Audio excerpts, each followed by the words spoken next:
Welcome to Tentative Title with Tim. This is a podcast about creativity, about process, about filmmaking, and about screenwriting. Welcome everybody back to the podcast. Once again, wherever you are in the world, I hope you're doing well. So since this is the 99th episode, I wanted to talk about the year 1999, and not only because it was a great year in cinema, but because that was a year in which I really came into my own, so to speak, in terms of like what I wanted to do with my life.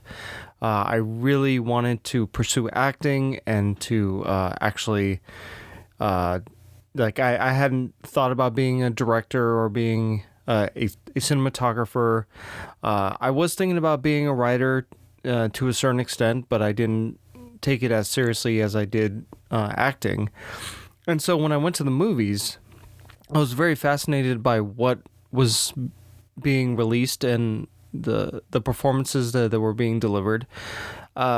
Even if I didn't know if for sure like what it was that I was trying to do in film, because at the time I was just pursuing theater. I was doing theater acting, and it was kind of in the plan that I was going to do some theater acting for a little while, really hone my craft, and then cross over into doing movies, and that was kind of the plan, which did happen a couple years later when I went to college and I started to not only be involved in the theater department there, but also found people who really were hungry to do films and were trying to do films on the side.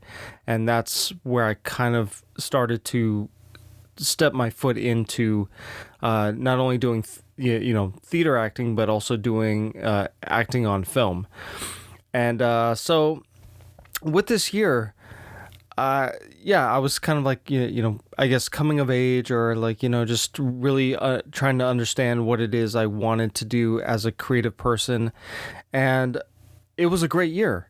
I mean, we're talking about Fight Club, we're talking about American Beauty, we're talking about Star Wars: The Phantom Menace, we're talking about like Austin Powers and just so many great films that are iconic came out of the year 1999, and it was such a broad spectrum of interesting films that were being released.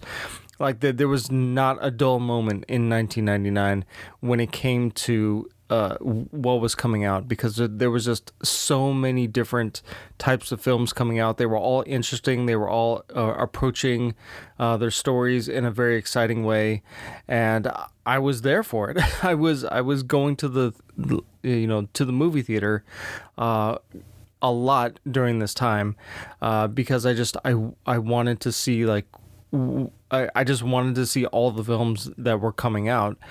And so it kind of brings me to not only for me like this nostalgia of a year that has gone by and was so pivotal in my own development in terms of what I appreciate in film, because I think I always go back to like what I saw in those films during that year, and it really helped define my taste in some cinema, in what I wanted to do in my own work, and it's like changed over time, obviously, but those were kind of the seeds that were being planted at that time when I knew I wanted to do that kind of work, especially as an actor. There was so many great performances, so many interesting and nuanced performances happening during that year, and so I wanted to hone my craft so that I could be cast in one of these films, or in a film as interesting as what I was seeing. And little did I know that I was also it was also piquing my interest in writing those kinds of movies as well. You know, like I said, I kind of was writing a little bit, but I wasn't taking it seriously. But I really did want to write screenplays at the time. I tried, you know, the writing some screenplays, but I didn't know what I was doing. I wrote a lot of them from stuff I found, you know, like I would find, you know, like a Tarantino script on, you know, online. And I thought, oh, okay, that's how you write a script. Or I would look at a, you know, a play that I was working on, and I would say, well, you know, this format is really different, but it's still kind of the same thing. So let me try writing my screenplays like this. And I had no screenwriting software. I used Word. And if you have tried to write a screenplay in Word, you know how magnificent it is to have a screenwriting software that does all the formatting for you. Because I would write a script, and then I would go line by line trying to match the format of what a screenplay was supposed to look like. And that was a lot of wasted time, and I'm glad I never have to do that again. So that's where I got my start. And, you know, those scripts, I think I have a couple of them still laying around, but a lot of it is just I look back at what I wrote, and it's shit, you know, to be honest. Like, and it's supposed to be shit. Like, I started those were my first screenplays. Those were my first attempts at not only like trying to figure out how to write cinematically, but I kept writing in a way that was also theatrical, and trying to find that balance of like, well, you know, I can have a camera floating around and it can be cinematic, but there's also this other side where I'm also being theatrical because that's my sensibility. That's what I know best. And all of that, you know, was like starting I was starting to really get into this in the year 1999. And so that's like that was kind of like the where everything kind of converged. Like, cinema was really great, and it got me really excited about wanting to create my own stuff. It got me excited about wanting to act and to hone my craft more as an actor.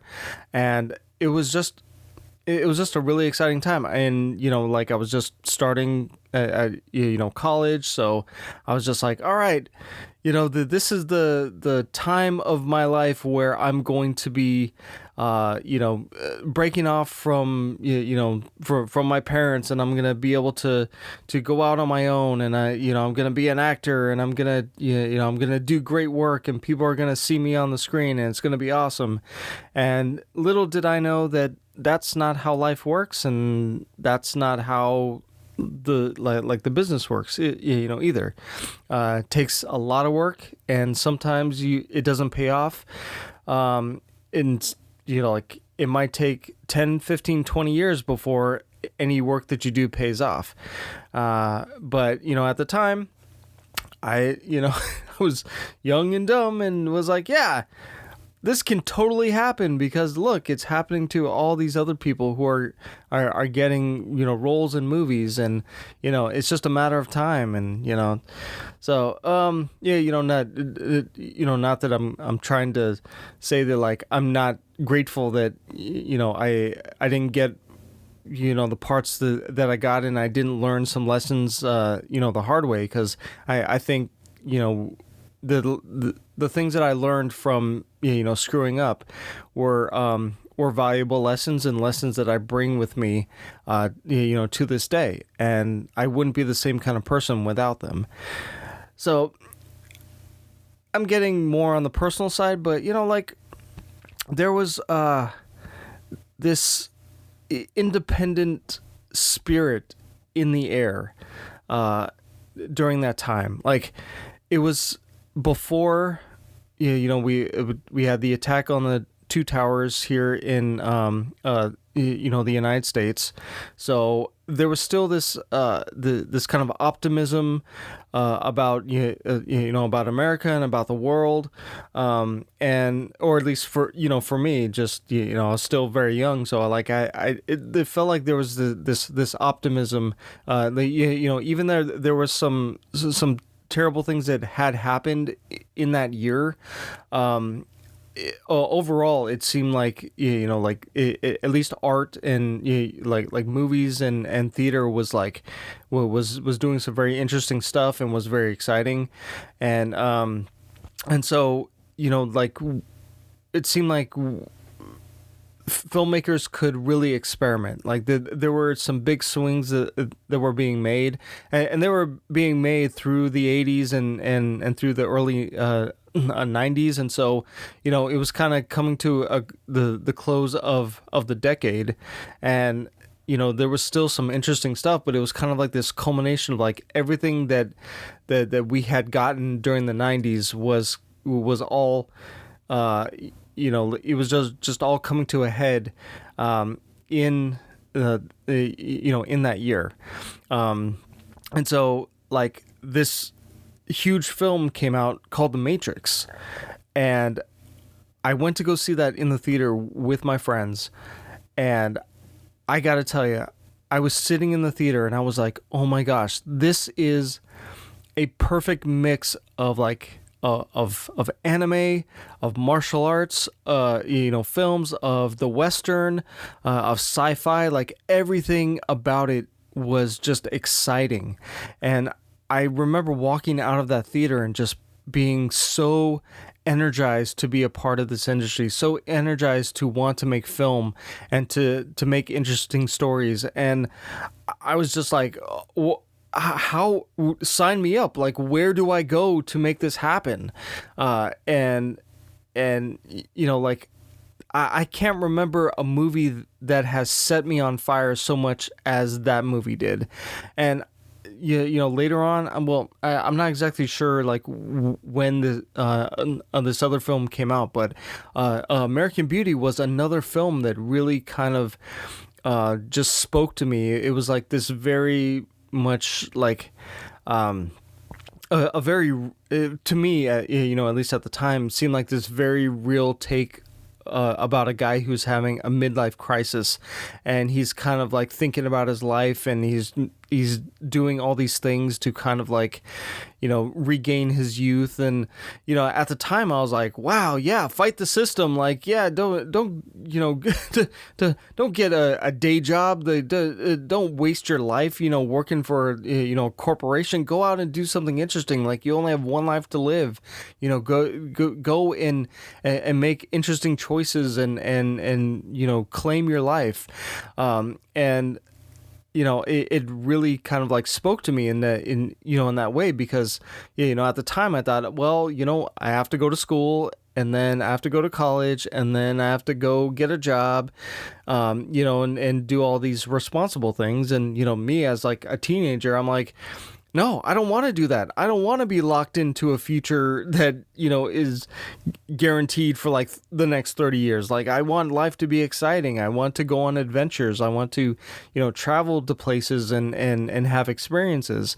And so the idea of like this character having this like midlife crisis and really kind of fighting the system that had like ground him, into like, mush, essentially, was very intriguing to me. And I like, yeah, I know it probably it has its problems and stuff, but I saw it as a very like beautiful, well written, well directed film, and it just kind of like from the acting point of view, I was like, wow, this is great. Like, to be in a film like this where it's just like, it seems like the performances are so honest and they're so like they're taking chances.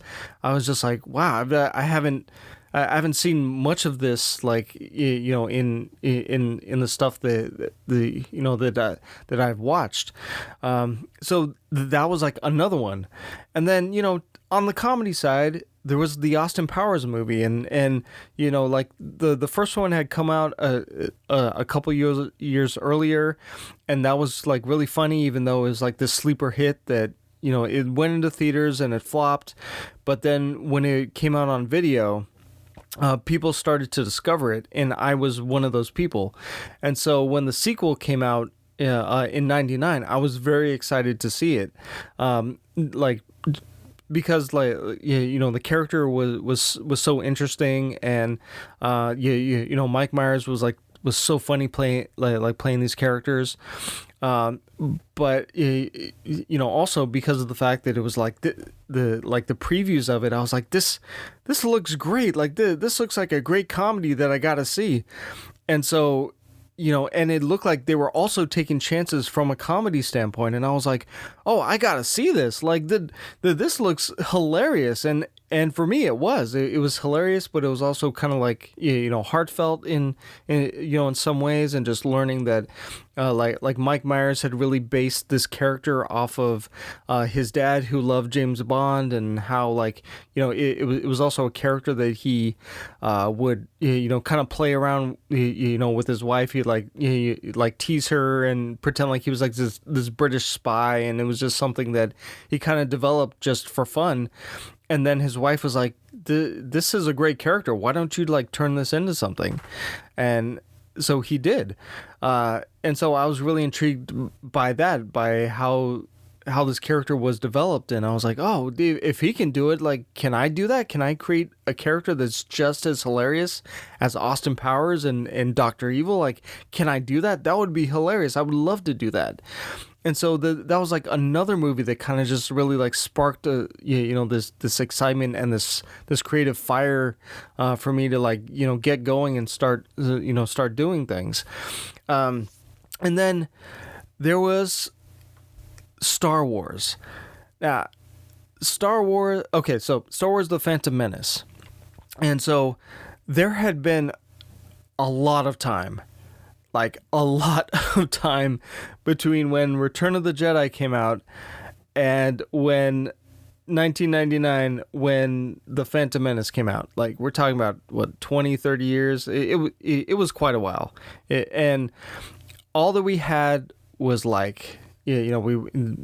we had a couple of Star Wars specials, and a lot of books, a lot of video games and stuff like that. There was still stuff being created for Star Wars, but there weren't any movies that were coming out. And when I heard that there was going to be a new Star Wars movie, I went all around trying to get tickets to this movie. It was so important for me to see it on the first day, because I had been such a just such an avid Star Wars fan. I collected the the novels and the toys and the video games. I was steeped in Star Wars lore, and to hearing that a new movie was coming out, I was like, I have to see this. I have to be there on the first day to see this.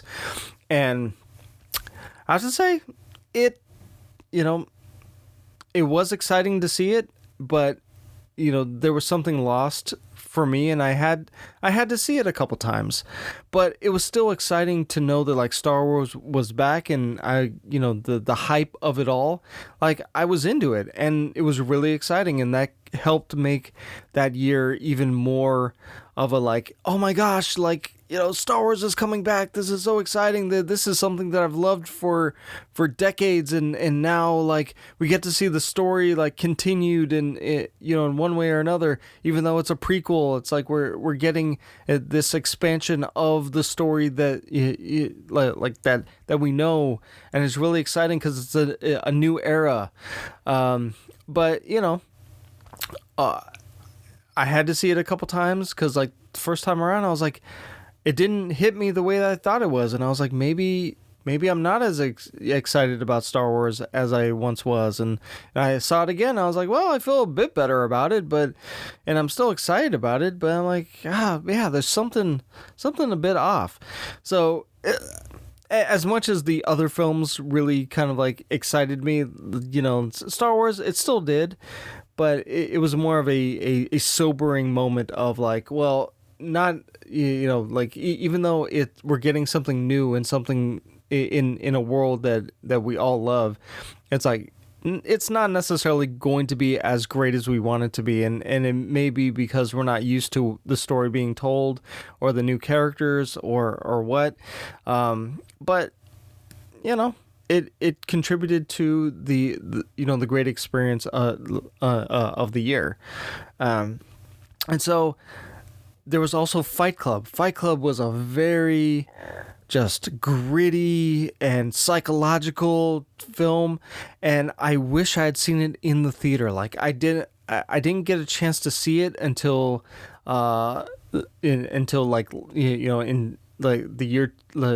2000. I actually like sat down and watched it, but I was like, once I saw it, I was like, oh my gosh, like this was an exciting film that I missed, and I should have saw this in theaters, because it was so just like, it was once again speaking to the angst that I had as a teenager, like coming into adulthood, and just this idea of like what it means to me, like masculine, and just the like fighting the system, not being like pushed down by the fact that you have to like go to a job, and like all you're doing is just buying stuff for your house, and you're kind of living a life that's just dead.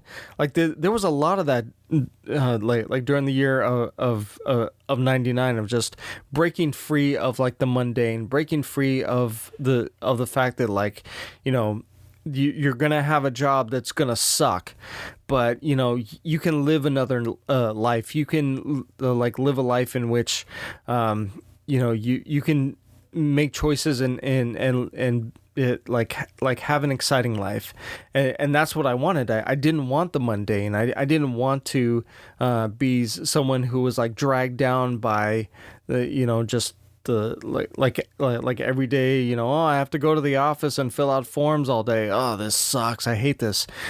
And that's one of the reasons why I went into theater in the first place. That's another that's why I went into film, was because film was always something that was exciting.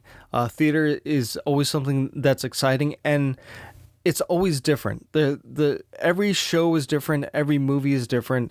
You may have like the similar building blocks of how to put a show together, but you always come out the other end with something like.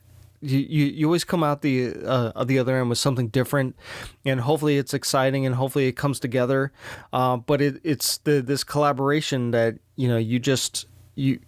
you put it together, and you stir it around, and you have no idea sometimes what's going to happen, and that's exciting, and that's why I still want to do film. That's why I still love doing theater, is because it's this live like this live thing that you do. You're telling a story, you're revealing something about the human condition that the people who have day jobs can come out and have a good time at the at the theater or to see a movie, and they get to kind of like see something about life that they can relate to. And it doesn't have to be I'm not saying it has to be anything that involves like skin color or anything, or like a certain defined experience, just the general experience of being alive, like having sadness, having love, having loss, having like wanting something out of life, like having ambition, just having setbacks. All of that stuff is built into what it means to be a human being, and that's why we've had theater for like thousands upon thousands of years. That's why film is going to be around forever. I mean, yeah, like maybe people aren't going to go to the movie theater as often, but they're always going to want movies. They're always going to seek out those stories that kind of reveal something about the human condition. And even if they, and it doesn't always have to be dramatic. It can be something that's just very comedic, but it speaks truth about, what it is to be alive and what it is to be, in society, and that's.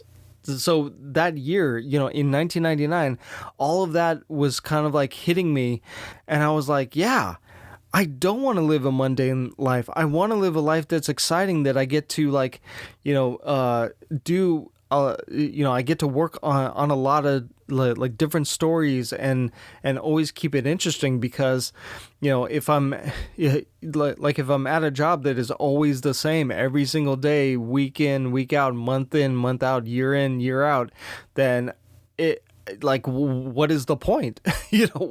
Okay, yeah, you get some money, but it's like you're not going to be fulfilled. You're not going to feel alive. You're not going to feel like you lived a life that was like that was for anything besides making money. And so that was that really helped define not only like the way I looked at my own life, but just how I looked at cinema, what I wanted out of films in my own work, like what I was trying to do in my own work. All of that was kind of defined in that year.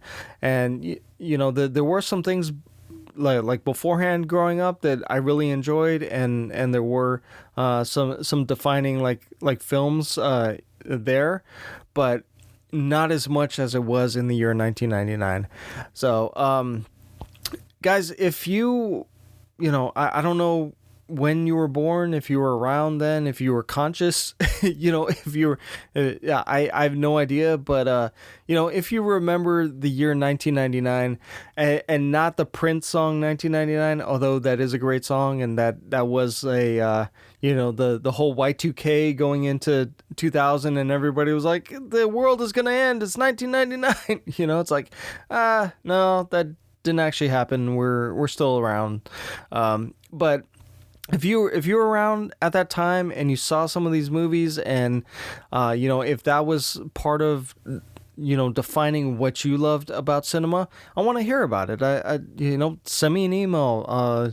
Get in touch with me on Twitter or Facebook, because I want to hear about it. And I want to hear what your favorite film was from that year as well. So, all right, guys, that's all I got for today. I will talk to you on the next one. If you'd like to connect with me, there is an email for the podcast. It's tentative.title.with.tim.podcast@gmail.com. There's also a Twitter account. The handle is @title_Tim. There's also a Facebook page where you can post questions, or you can connect with me there. Thank you guys for listening. I'll talk to you on the next one.